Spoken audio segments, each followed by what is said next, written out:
Votre compte bancaire a été classé au niveau de frais de résolution de litige standard.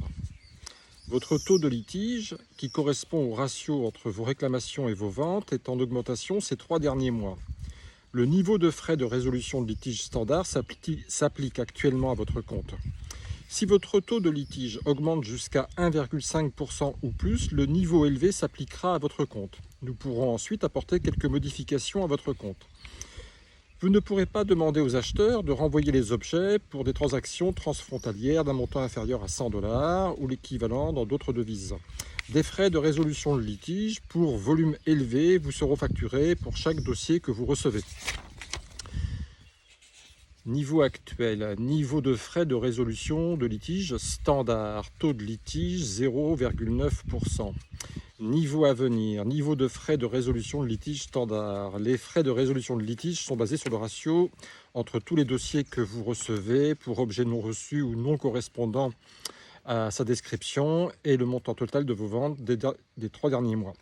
Nous réévaluerons votre niveau et vos performances à la fin de chaque mois. En cas de changement, nous vous en informerons. Voici quelques conseils utiles pour contrôler votre taux de litige.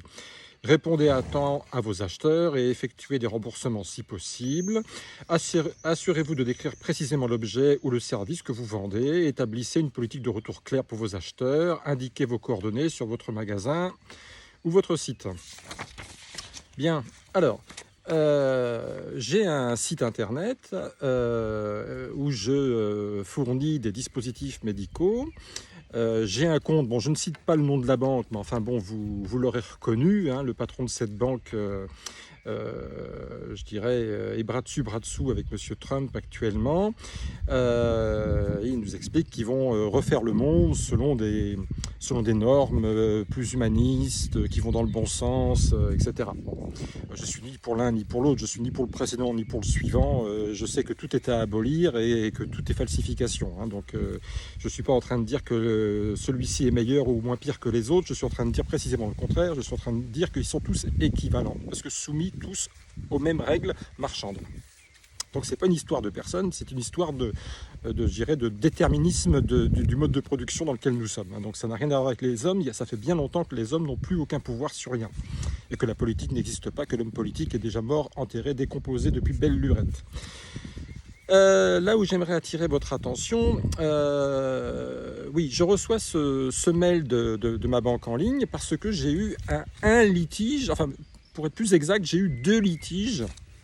Un qui remonte à une dizaine d'années, d'une dame qui voulait savoir où était son colis après avoir commandé 3 jours avant. Et plutôt que de m'envoyer un mail pour m'interroger où était le colis, et j'aurais pu répondre bien sûr aimablement comme je le fais tout le temps à partir du suivi de colis, ou même lui expliquer qu'éventuellement son colis avait du retard. Enfin peu importe, on aurait pu rester dans un échange marchand-client cordial, mais d'emblée je pense il n'y avait pas non plus de volonté d'être agressive vis-à-vis du marchand que je suis, mais c'est simplement sûrement que par maladresse elle a ouvert un litige où elle a simplement dit où est mon colis, quand puis-je espérer être livré. Et bien donc j'ai répondu avec le numéro de suivi que le colis arrivait, qu'il était parti, qu'il n'y avait pas eu de retard, qu'il n'y avait vraiment rien eu de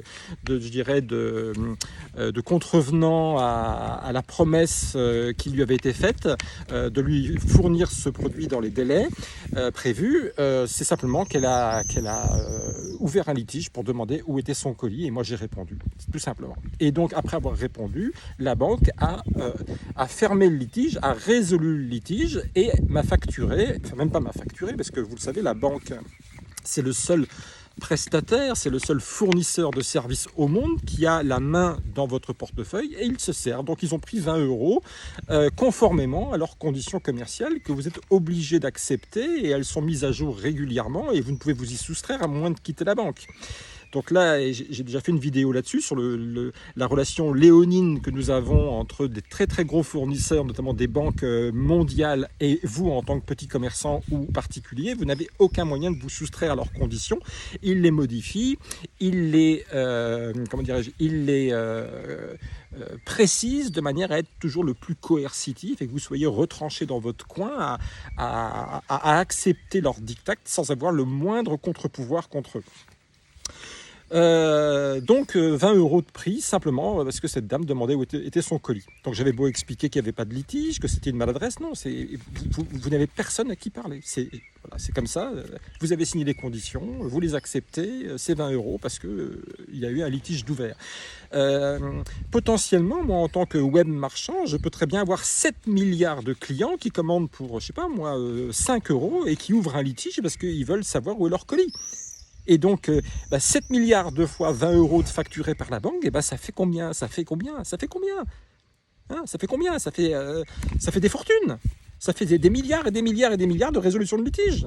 Donc, je veux dire, j'ai pris cet exemple un peu extrême, mais pour vous montrer que, éventuellement, si vous avez un afflux, un trafic de litiges qui n'en sont pas, et qu'à chaque fois on vous prend 20 €, mais vous coulez la boîte en 30 secondes avec des politiques pareilles.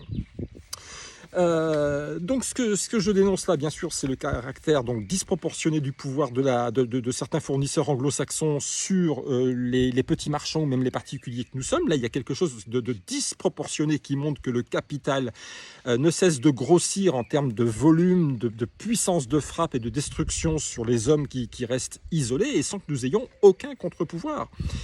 Qui va, alors qu'on vient de me prendre 20 € indûment, faire une procédure contre une banque immensément importante dont le siège est bien sûr toujours pareil en Irlande pour des histoires de franchise fiscale. On en est toujours là. Voilà. Donc ça, c'est un vrai problème. Et je prends cet exemple-là qui doit être pris avec toutes les autres vidéos que j'ai faites sur d'autres exemples, et notamment les compagnies aériennes, pareil, qui vous imposent des conditions commerciales auxquelles vous ne pouvez vous soustraire. Et quand vous vous offusquez de la pratique d'une compagnie aérienne, je l'ai déjà dit, je le répète, simplement en disant c'est dégueulasse que vous facturiez une surfacturation pour un bagage qui rentre dans un gabarit. Simplement vous dites c'est dégueulasse, en vous adressant, je dirais, à personne individuellement, mais en disant la pratique est dégueulasse, automatiquement on invalide votre billet, vous êtes interdit de vol. Et vous le savez, j'ai dû fermer ma société en Espagne à cause de ça, car je ne peux plus voyager avec l'avion. Et comme effectivement l'agent au sol a outrepasser ses droits, parce que nulle part il y a marqué dans les conditions commerciales que si vous dites c'est dégueulasse, la pratique est dégueulasse de faire payer quelqu'un qui ne devrait pas payer une surtaxe, nulle part il y a marqué dans les conditions qu'on doit l'interdire de vol. Je rappelle quand même que lorsqu'il y a une sanction, une punition qui est prise, elle ne peut pas être prise par l'entreprise.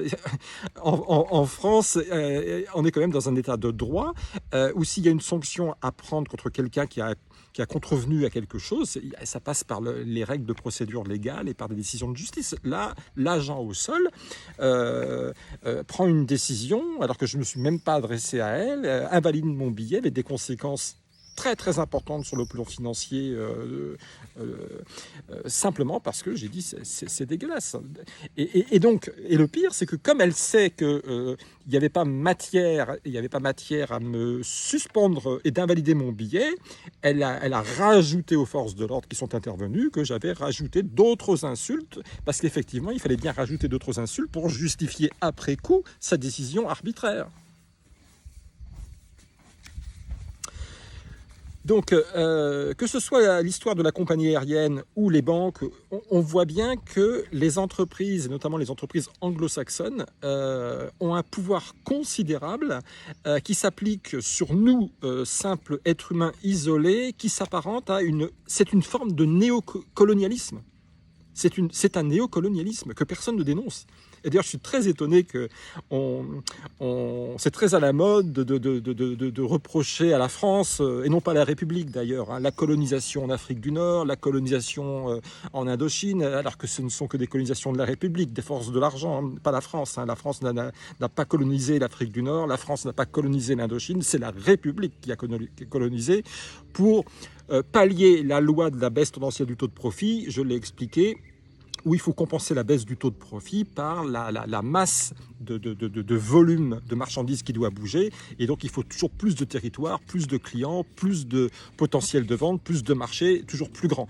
Et c'est pour ça qu'il y a eu une mise en mouvement de la colonisation, mais c'est pas la France, hein, c'est pas la France, hein, c'est la République, parce que la République, c'est les forces du capital, c'est la logique du capital, et c'est la baisse tendancielle du taux de profit qu'il faut compenser, hein.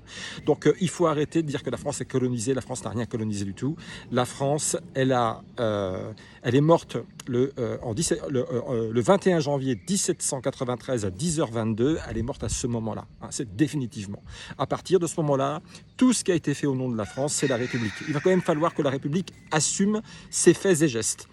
Parce que vous remarquerez qu'à chaque fois qu'on pointe du doigt des choses qui seraient moralement discutables qu'aurait fait la France, qu'aurait fait la République, pardon, c'est toujours la France qu'on cite, mais jamais la République.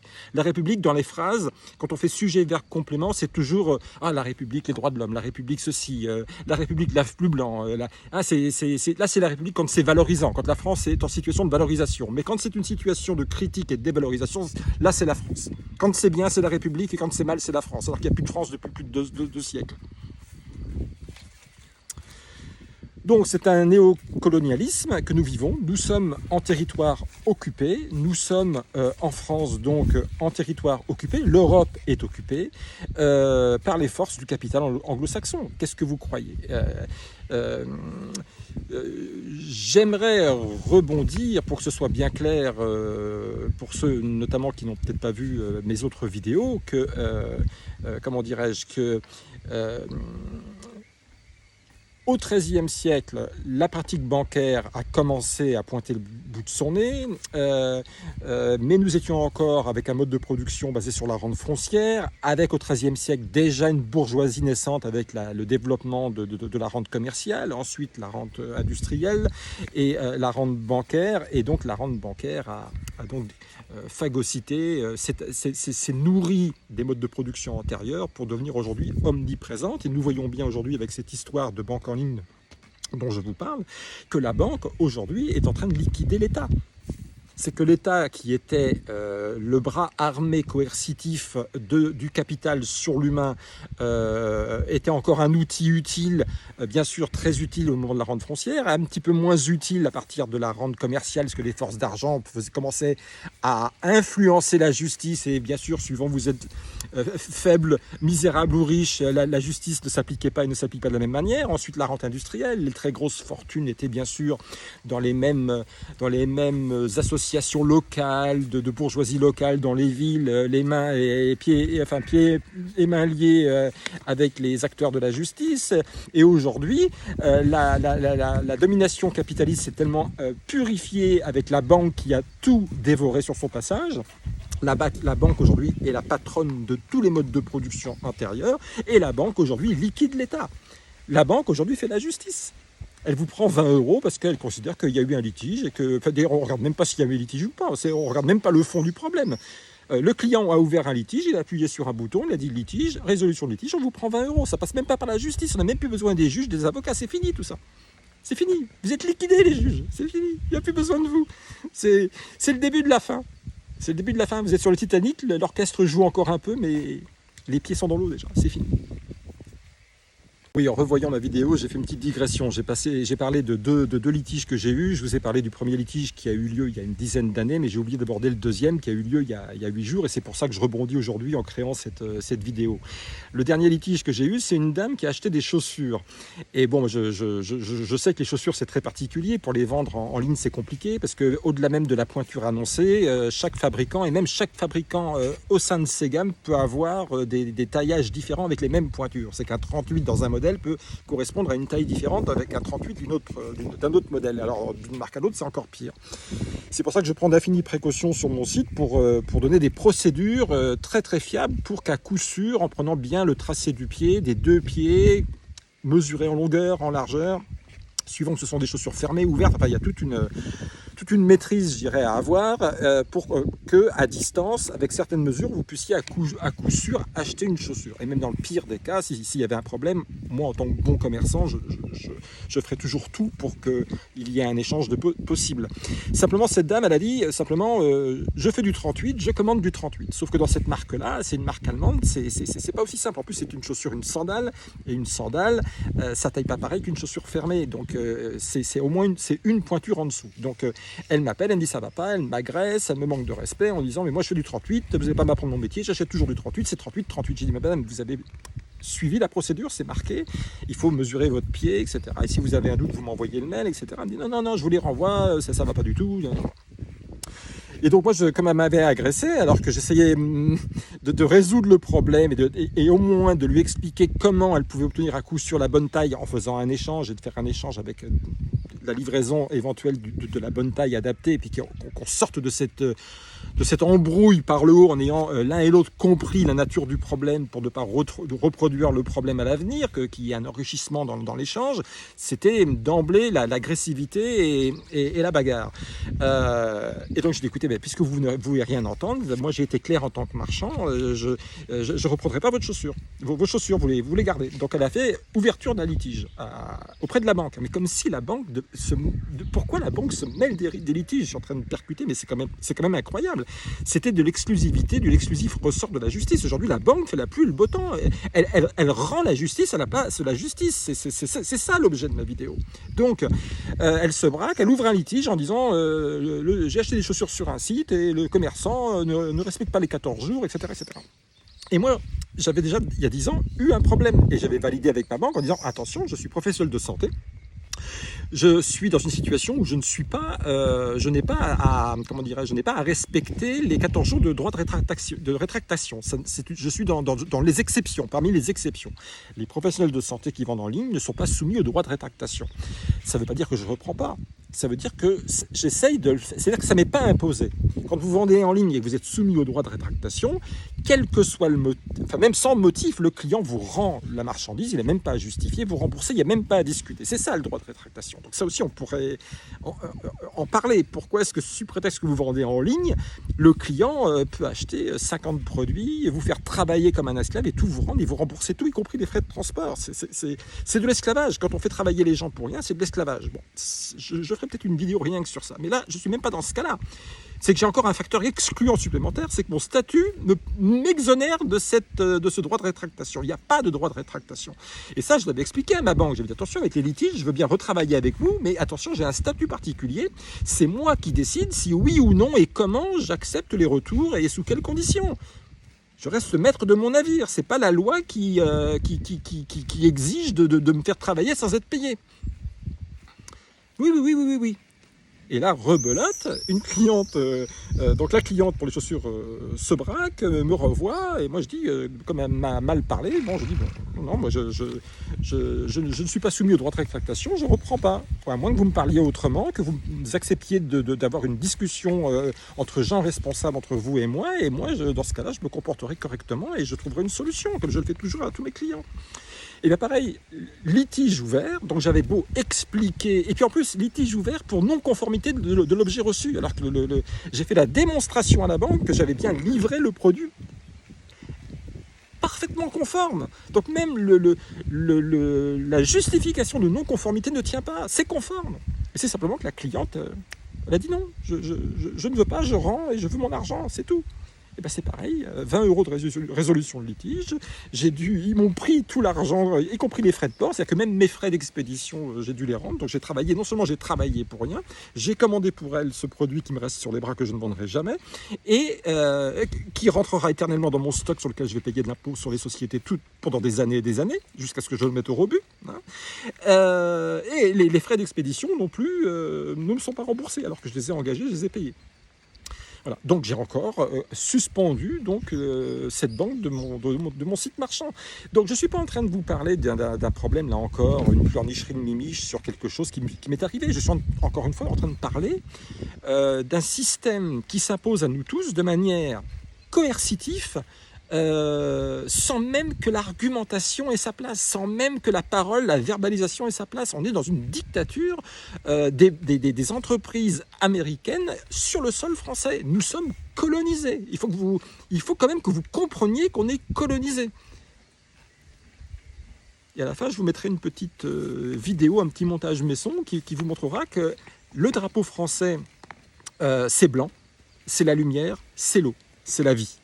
Revoyez ma vidéo du 1er mai qui s'appelle « Abba, pourquoi m'a dû abandonner ?» Vous allez voir ce que c'est que ma définition de la France. Donc, quand on a compris ce que c'est qu'être français, c'est le drapeau blanc. La France, c'est le drapeau blanc. Dès lors que vous mettez du bleu et du rouge, c'est l'Union Jack, c'est la bannière étoilée, c'est le capital anglo-saxon. Le bleu et le rouge signent la domination anglaise sur la France.